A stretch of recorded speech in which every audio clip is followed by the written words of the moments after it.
Where do you even start with this? That's the thing. It's been over 24 hours since the full-time whistle blew, and I still don't know what to say. Can someone actually try and help me out a bit here? I'm going to say something before I get into all the details of this. I didn't even watch the second half. Why? Well, you can probably guess why.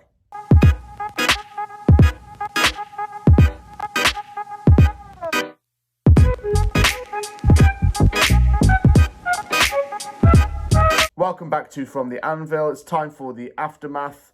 And yes, I have to do it. It finished Crystal Palace 5, West Ham United 2 at Selhurst Park.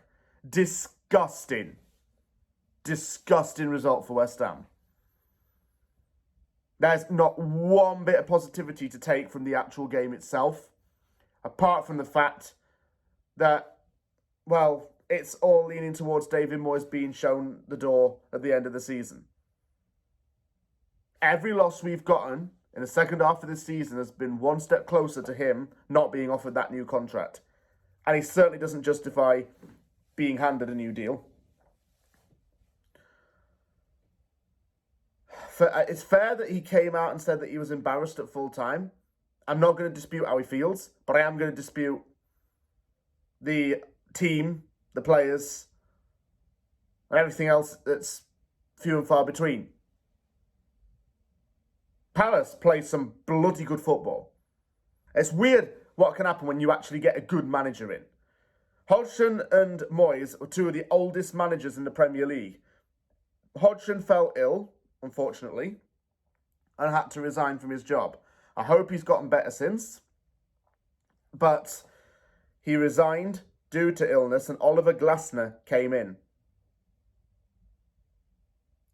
Glasner managed Eintracht Frankfurt 2 years ago and was in charge for the Europa League semi-finals. He beat David Moyes over 2 legs and then put 5 past him in England.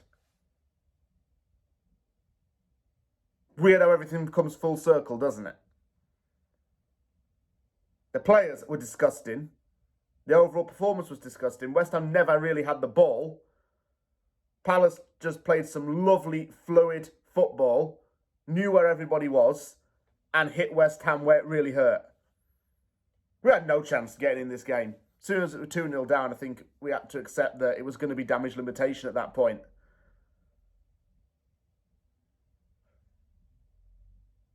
It's sickening.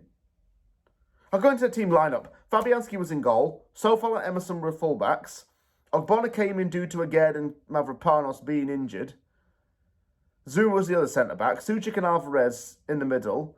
James Ward-Prowse playing in an advanced 10 position. Paquetá and Kudus out wide and Antonio up top. I knew we wouldn't cope with their pace. They burned our midfield and defence the whole time. Michael Olise made it 1-0 from a header that was basically from a good move. Will Hughes gets into the box. Fabianski comes out to punch it when he shouldn't. And Olise's header's not going to miss, is it? The cross wasn't cleared. The header was never going to miss. Palace just kept the ball alive and Fabianski was nowhere near ever getting that. Tyrick Mitchell also came very close. He nearly made it 2-0 from a close angle. And that was another warning shot. It's just so bad that we didn't even have one shot on target all game at that stage. It gave me Fulham away vibes, except Fulham away, we didn't concede so early in that. Antonio couldn't run at defenders and he couldn't get past anyone. Paquetá just gets breathed on and goes to the ground and acts like an absolute tart. Zouma did sod all. Ogbonna did fuck all. Excuse my language, but he did.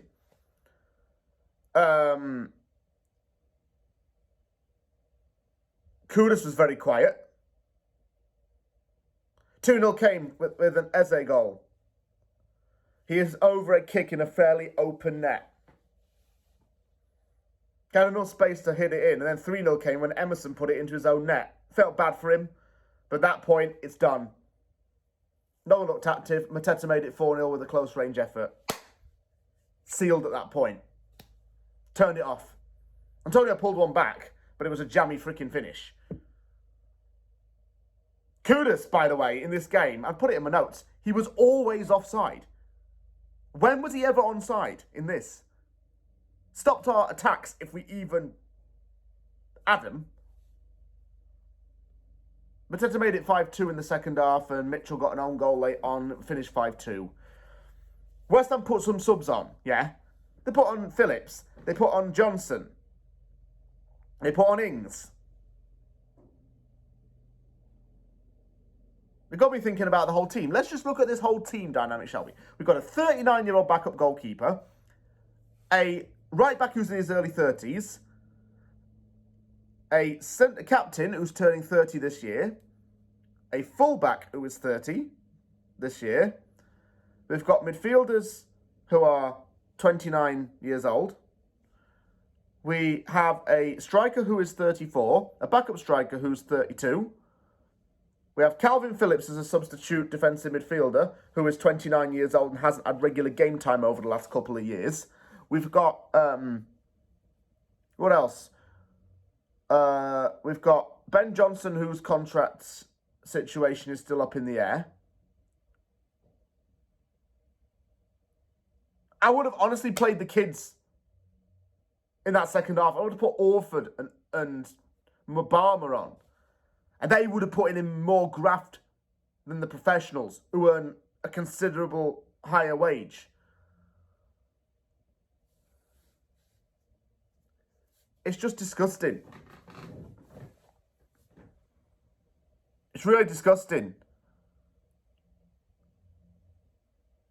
Afterwards, West Ham Football came out on Twitter and said that the situation with Moyes is going to be reviewed at the end of the season. I can't wait that long. You're dragging it on so that he can keep a paycheck.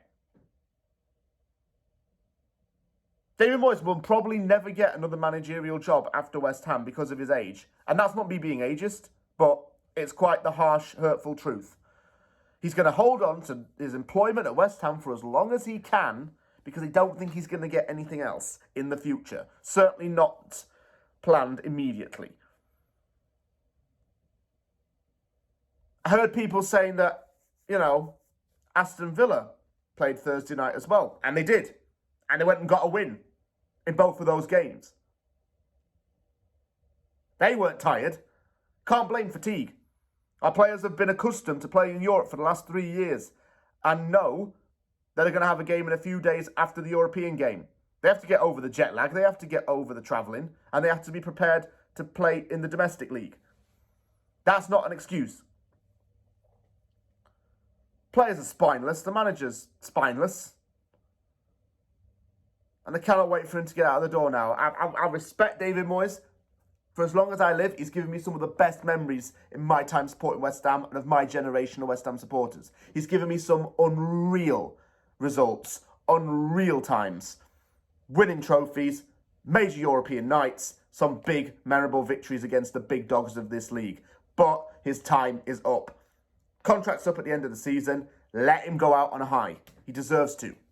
He deserves to go out with respect as well, unlike some of you lot on Twitter. And I want to address something very quickly, by the way, about this. Who the hell on social media has been calling me from the arsehole? Hey? I'm an arsehole, am I? Am I? So I can't express my opinion on Twitter because arsehole West Ham fans want to get at you.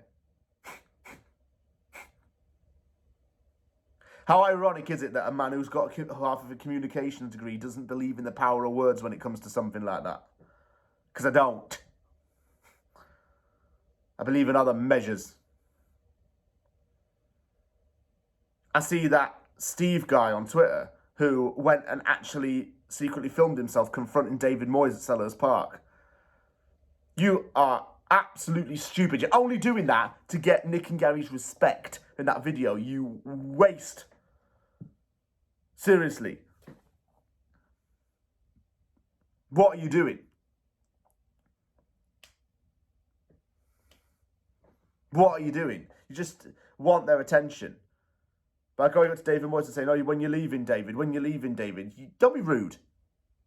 Seriously, don't be freaking rude."